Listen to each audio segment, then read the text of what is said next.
When you walk in the God kind of faith, you have the final say.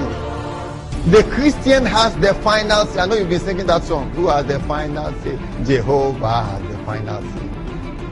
Can I shock you here? Jehovah does not have the final say. Why? Because the Christian is not operating under the name of Jehovah. The Christian is operating under the name of Jesus. That name has the final say.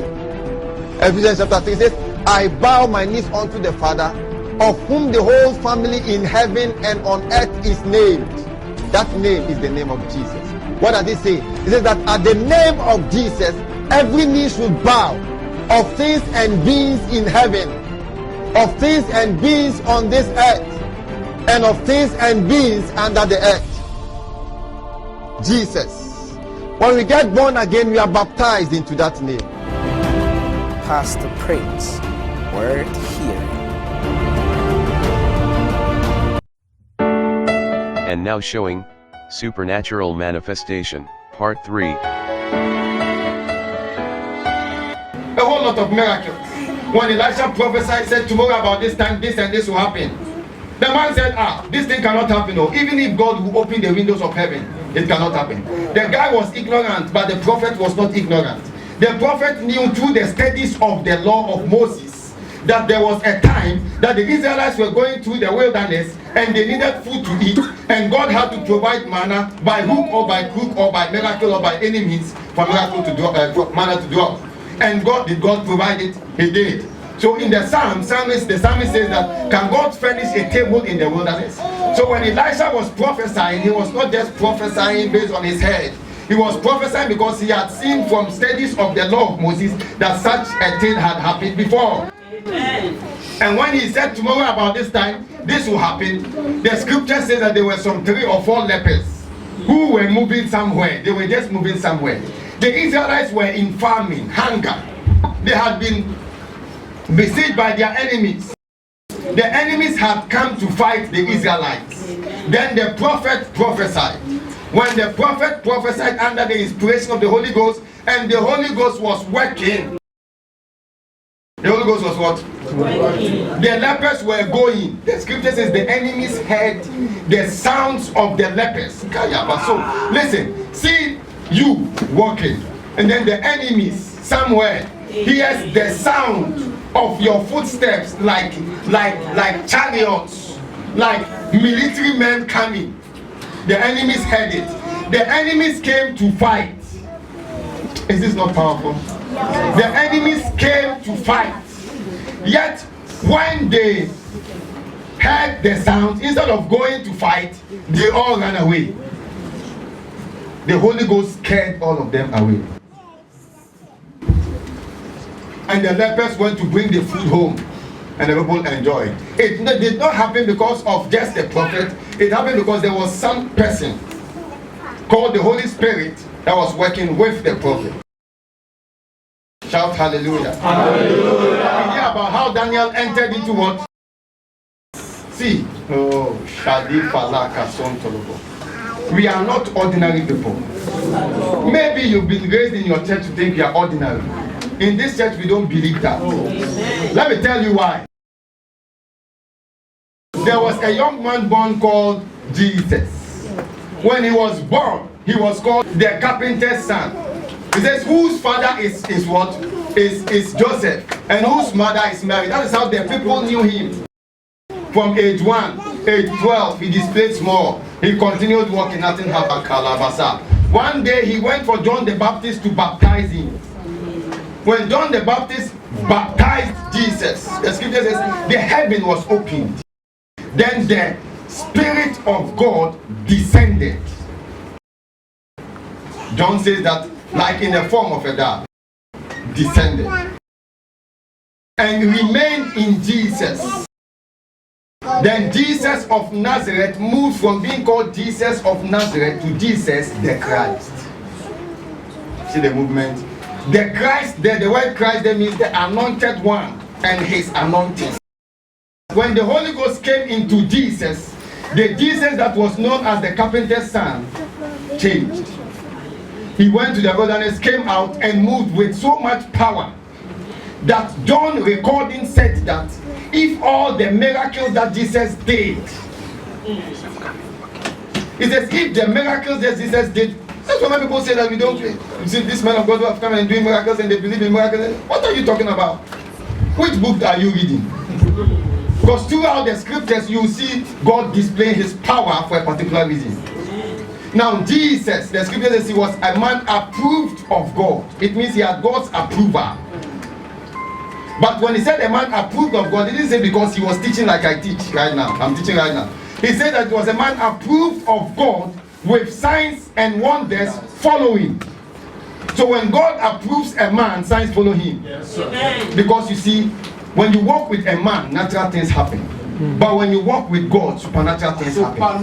The proof that you and God have an intimacy or have a relationship, the proof is the miracles that God performs through you. To prove to the world that he is with you. How do you prove that the president of a nation is with you? By just carrying your black bag along? No. It's more than that. So Jesus the Christ changed from just being Jesus of Nazareth to the one anointed Jesus, a man anointed of God. So the people say that are you a stranger here on the road of Amos? He says that what are you people discussing when Jesus stepped in their midst? Come on, before his resurrection, that was after his resurrection. Say power.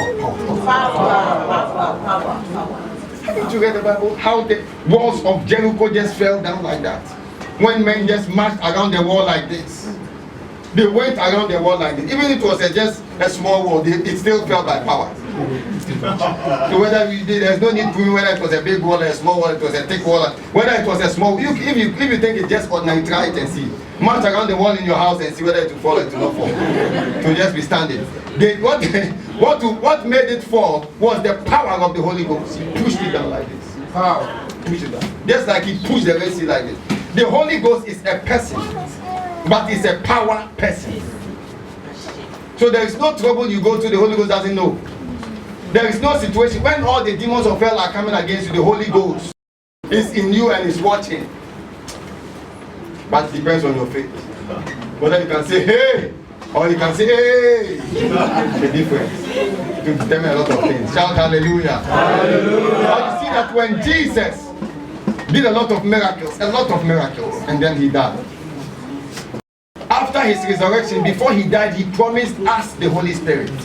He said this same Holy Ghost that were with the prophets, and this same Holy Ghost that came, not so in Jesus' case, the Holy Ghost was not just with him, but the Holy Ghost was in him.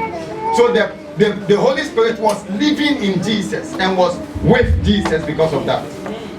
And through the Holy Spirit, Jesus did miracles. He says that if you do not believe me, believe the works that I do. He said that the works that I do shall you do, because you see the Holy Ghost is coming to indwell you. Amen. Amen. So this Holy Spirit, after the resurrection of Jesus turned water into wine. Did a lot of miracles. Today you don't have to turn water into wine because we don't need a wine. We need something more to happen in our life. Yes, don't we need something to happen in our life? Yes. If as we give you wine, you drink, what will happen again? You go home saying that the man of God is powerful, he gave us wine. What will you do with it? But Jesus, the Holy Ghost, Jesus said it. He says that the one who doeth the work, or who does the work, is the Holy Spirit who dwells in you. But you see, the good news is that after Jesus died and was raised from the dead, the only seal, say seal. The only seal. The only person he gave to us, the church, is the Holy Spirit. Hallelujah. I thought you shout a big hallelujah. Hallelujah. It means that even if you are in the air, you are on the advantage. Yes. Now, if it is true that the Holy Ghost did all the things I've mentioned, and many more that I cannot mention, because when Paul was writing in Hebrews chapter 11, it says, and time will fail for me to write all of these things. It says, and of David and of Samson, who through faith, it says they stopped the mouths of lions, they quenched the violence of fire, they subdued kingdoms. When you work with the Holy Ghost, you subdue other businesses. When you see demons sitting on your business, demon. On my business, demon. You You hear what I just said? Yes. What makes a Christian a living, walking champion is the Holy Spirit. Hallelujah. What will make you knowledgeable in scriptures is the Holy Ghost. What will make you walk in victory is the Holy Ghost. This Holy Spirit has been given to us. In the last day I'll pour my spirit, and he has poured. So the Holy Ghost is not going to come from heaven again. Do you know what I just said? Yes. So we don't pray the Holy Ghost come. No. Holy Ghost come, Holy Ghost come. No. The Holy Ghost has come. He has done what? He has come. He has been given. He has been poured as a person. So on the day of Pentecost, when the people thought that the disciples had drank wine, they discovered that no, they had not drank wine. They had drank the Holy Spirit. The Holy Ghost came with all kinds of signs. They saw tongues of fire and all of that. From that day, the Holy Ghost stayed on this earth. The Holy Ghost is now staying on earth in the church. Hallelujah. You know what I just said? Yes, Pastor. This Holy Ghost is now living inside of us. And then Paul now comes to write to us that no one speaking by this Holy Ghost can say Jesus is accursed. No. Then it tells us that the manifestation of the Holy Ghost, it means that the Holy Ghost now dwells inside each one of us. Once you get born again, whether you are living right or wrong, the Holy Ghost comes to indwell you. The only person who can help you to live according to the nature of God's righteousness is the Holy Spirit. You know what I just said? Yes. Oh, did you hear what I just said? Yes, Pastor. So the Holy Spirit is living inside of you now. The difference is that you may not know it because maybe you've not been taught, or you may know it but you've not given yourself, yielded yourself to walk with this Holy Spirit. He is a person. He is the presence of God in us. Amen. Amen. He comes into us with God's great power inside of us. When you are walking with the Holy Spirit. No wonder the Bible says that for we are the temples of the Holy Spirit. We are what? Pastor Prince will be right back. In many meetings with the man of God Pastor Prince, we experience the word, the prophetic, the deliverance, the miracles and healings. And all these manifestations come along with various mind-blowing testimonies.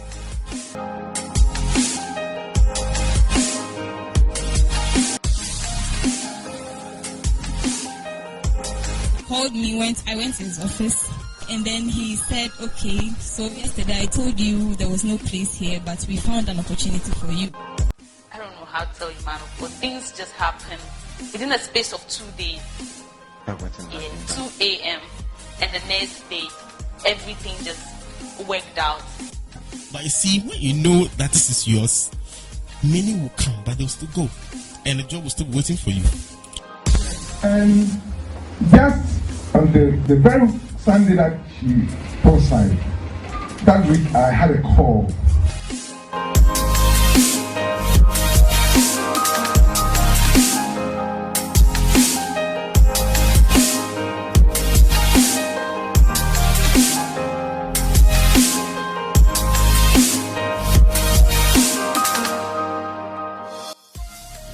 Prayer is a privilege. It's a right to approach the Father in faith through His Word by the Holy Ghost. That's the privilege. That opportunity that's given to us to pray is something the Father always wants us to seize. He always wants us to take advantage of the opportunity and privilege of prayer. So the Holy Spirit brings to us fellowship. He brings a communion, a drinking together, a union with Him. We come to a place of relationship, a oneness, an inseparable oneness. And we need to enjoy that fellowship every day. Every day.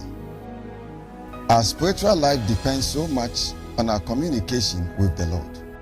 When you take time off everything else and give Him our attention, He says, my son, give me your heart and let your eyes observe my ways. So we've got to pray. The spiritual controls the natural. and the immaterial is made manifest when we pray. Join us every Sunday in the month of November for our prayer convention. There will be prayer, there will be prophecies, there will be miracles. See you.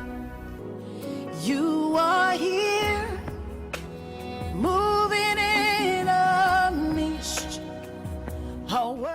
You are watching Pastor Prince teaching. He says we are the temples of the Holy Spirit. Means that the Holy Ghost dwells in us. We are the carriers. We are the house. I am a house of the Holy Spirit. Now, if I say I am a house of the Holy Spirit, and you also say that, and you do not know how great He is, like I do, then it means that you are just saying it without any effect. That is the point. So the reason why we talk about the Holy Ghost here plenty is because when you know the Holy Ghost was the one who materialized fishes, when you know the Holy Ghost was the one who knocked down the walls of Jericho, when you know the Holy Ghost was the one who enabled Elijah to vanish into the air, when two men were walking, and one of them said that, do you know today I'll be going and leave you? See, the supernatural is a hard work. He said that, what do you want from me? Elijah was asking Elisha. Then Elisha said, I want the double portion of what you have. Then Elijah said, you have asked for a hard thing. Walking in the supernatural is a hard thing. You know what I just said? I said this was wanting to display, demonstrate some kind of supernatural happenings is a hard thing. It says you have asked for a hard thing. It says, nevertheless, when you see me when I go, it shall be yours. Two men walking like this. Oga and I walking like this. Two men. I am Elijah, it's Elisha. He wants double portion now. Amen. Then they reach a sea. I'm showing you why you cannot fail again after today. Amen. Amen. Then I am going, Elijah. Then I reach the river Jordan. I take a mantle, my mantle. That thing divides. How well did Elijah know the Holy Ghost? Even in the Old Testament, when they were not born again, such that when he reached the place, the first man came into mind, let me just divide this thing and walk. When Jesus wanted to prove that two people just had the Holy Ghost with you, but I have the Holy Ghost in me. When they reached the sea, he walked on the sea. Some of you are about to walk on certain situations.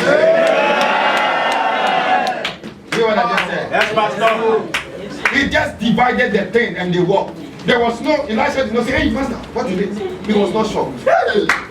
Elisha was never shocked that Elijah parted the Jordan. Isn't that amazing? Elisha was never shocked. He was never shocked. Then when he was coming back to, he also did the same.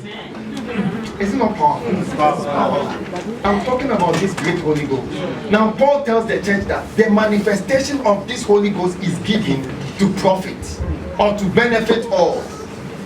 Now when he talks about the manifestation, he's saying to the church, because he's speaking to the church, he's telling us that because we have the Holy Spirit living in us, having the Holy Ghost living in you is not enough. The Holy Ghost must come out of you, must manifest. It means that when we touch people and they fall down, that is the touch of the Holy Spirit. When we touch people and they don't fall down and they come with miracles, that is the touch of the Holy Ghost. Some of you begin to do miracles after that. You know what I just said? Then you notice that it says the manifestation. The word manifestation means that a sign or an expression of the invisible. Because the Holy Ghost lives in us. When you go to the station right now and you are taking a bus home, everybody see you coming, they see you. They don't see any invisible person with you. Do they see an invisible person? No. So when he talks about the manifestation of the Spirit, he's talking about the expression of this invisible person who is dwelling in you. He lives in you. But you see, he is expressed. He comes out. And he is supposed to come out through you. We are looking for that day when we will enter into stations and people just will fall under the power. People fall under the power. What did we say?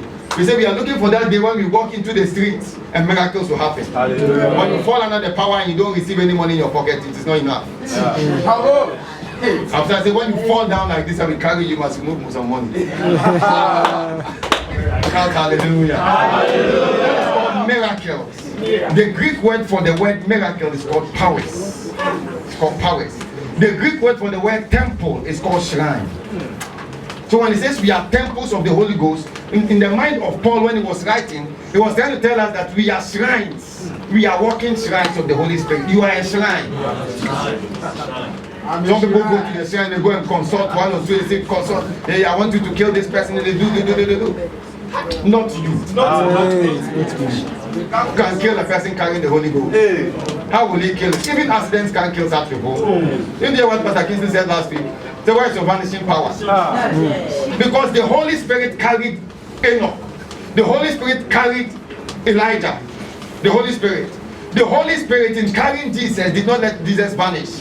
He made Jesus levitate like this. And Jesus was going like this, and the people were looking at him as he was saying, what is this? Today we've seen strange things. Have you forgotten what the people said? Jesus did a miracle, said today we've seen strange things. So we have seen strange things today. There is an area called a strange thing area. Stay tuned. Ruby Offerbia received a prophetic word from Pastor Mabel Ahinsa, saying she would be retained as a permanent staff of ENI Ghana. What do you do? Okay. Let me pray. Holy Ghost, thank you for the life of, and I see them giving you permanent stay at your workplace. You told me the last time. Okay, so I see it happening. Thank you, Holy Ghost. Everything that needs to come to you, I release it now. In the name of Jesus, wherever you find yourself, favor is your portion. In the mighty name of Jesus, you are growing in grace. In the name of Jesus, whatever you decide to do will flourish. In Jesus' name. After the prophecy, things went contrary to the word she had received. However, because the word was a sure word, the prophecy eventually came to pass, exactly as the woman of God had said it. So, I worked there as a national service person, and then I was given a contract, and the contract ended on the 31st of August. So, before the first contract was going to be given to me, we were told we were going to be made permanent staff. But then when the time came, they decided to make us contract staff instead. So that was what happened with the first one. But when I came here in June or July, the woman of God told me that she sees they are going to give me a permanent stay in ENI. Wow. Before then, have you already met the woman of God and discussed your permanency at the workplace? No, not at all. Okay, so she saw it and she told you that what? That I was going to be made permanent in ENI. And then what happened afterwards? So what happened was that in August, I waited, and you know, if they are not going to extend your contract or something, they have to call you and tell you. Like the company has to tell you that, okay, we are not going to extend your contract, so maybe start looking elsewhere or something. But they didn't tell me anything. And then a friend of mine, he told me that his contract, he has been called that his contract is going to be extended. And I was told that I haven't heard anything, like weeks are passing. So I just believed in what the woman of God had said and believed that no matter what God has said is final. What happened in August, I think the third week of August, while I was still waiting for a call from HR or someone in ENI. I was waiting, and then I got a call from HR. So I received a call to come to HR's office. I dressed nicely, went to the washroom and powdered my face and everything. Went to sit there, only to be told that we are sorry. Wow. So you mean they told you it is over with you? Yeah, they said the job in the department I am, the job is almost done for the project we're working on, project development, and we have finished developing the project. So like, what we don't need you again. You understand? Wow. So that was what happened, and I received that call. I went to sit there, and then they told me that I wasn't shocked. I wasn't happy about it, but I wasn't bothered at all. Like, I didn't feel sad because I knew I had received the word that I was going to be. Wow. I was still going to be there. Wow. Hallelujah. So you mean there was a contradiction, sort of. The woman of God had told you were going to be maintained at the workplace, and now the HR himself, who is giving you the job, says that, Ophebia, we are done with you. Exactly. Okay, so at that point, what came to your mind? What were you thinking? Were you now doubting the words of the woman of God? Not at all. I didn't doubt at all. I mean, I just felt like you are just a man. Like, what God has said is fine also. I was just listening to him and smiling as he spoke. I knew that something was going to change. Wow. Did you hear that? She knew that something was going to change. Hallelujah. Okay, so Ophebia, what happened? Because it is now a testimony. Tell us what happened. So, what happened was that day I came home. I had prayed, I was praying about what the woman of God said for some time. I was still praying about it, and I kept doing the same thing. The following day in the morning, you have received this news. You have few days to live, or to live in ENI, or to work with ENI. You have few days there, so I just felt like, okay, let me just put on anything and then go to work. After all, I'm almost done here, so. But that morning, as I was choosing the clothes I had to wear, the Holy Spirit told me to wear something nice. In fact, you have few days left in year 9. That is why you have to wear all the nice clothes you have to wear. Wow. Like, dress nicely, make them know that they are laying you off, but you still have a better place to go. Hallelujah. So I just decided to wear some of my nice clothes. So I went to work not really expecting anything, but still expecting some change. And then I received another call from the same HR that told me yesterday that there was no place for me in ENI. He called me, I went to his office, and I'm sure that day he was saying in his head that, did this girl know she was coming for an interview? But I went there, and then he said, okay, so yesterday I told you there was no place here, but we found an opportunity for you. Wow.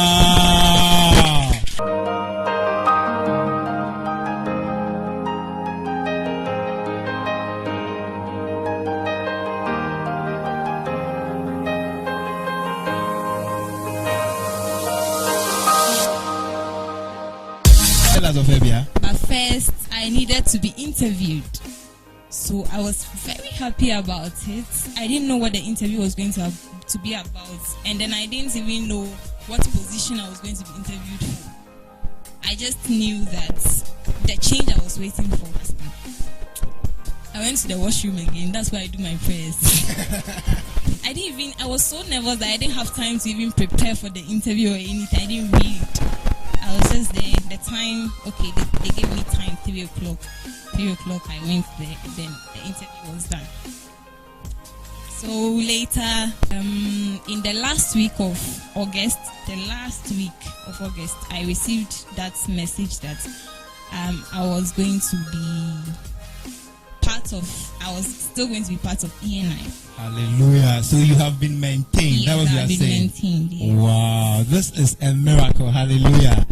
Okay, so Ophebia, that is what has happened in your life. Yes. Okay, so and I'm starting tomorrow. Whoa! Just tomorrow. Wow.